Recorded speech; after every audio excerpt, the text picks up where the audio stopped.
Hormuz കടലിടുക്കിൽ വാണിജ്യ കപ്പലുകൾക്ക് നേരെയുള്ള ആക്രമണങ്ങളിൽ അപലപിച്ച് ഇന്ത്യ. ആക്രമണങ്ങളുടെ തീവ്രത വർദ്ധിച്ചു വരുന്നതായി വിദേശകാര്യ മന്ത്രാലയം.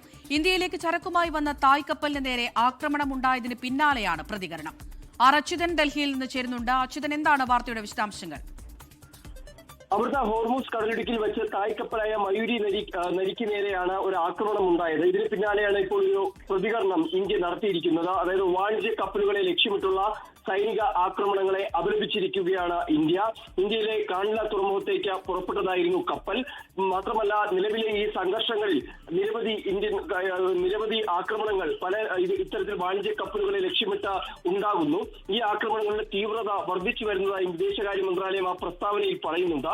വാണിജ്യ കപ്പലുകൾക്ക് നേരെയും നിരപരാധികളായ ക്രൂ അംഗങ്ങൾക്കെതിരെയുമുള്ള ആക്രമണങ്ങൾ ഒഴിവാക്കണം എന്ന് ഇന്ത്യ ആവർത്തിക്കുകയാണ് എന്നുകൂടി വിദേശകാര്യ മന്ത്രാലയം ഈ പ്രസ്താവനയിലൂടെ അറിയിക്കുകയാണ്. അമൃത, ശരി. അച്യുതനാണ് ഡൽഹിയിൽ നിന്ന് വിവരങ്ങൾ നൽകിയത്. ലോകത്തെവിടെയായാലും ഏത് സമയത്തും 24 വാർത്തകളും ഓഗ്മെന്റഡ് റിയാലിറ്റി പാക്കേജുകളും എക്സ്പ്ലെയിനറുകളും വിശദമായി കാണാൻ ഞങ്ങളുടെ യൂട്യൂബ് ചാനൽ നിങ്ങൾക്ക് സബ്സ്ക്രൈബ് ചെയ്യാം.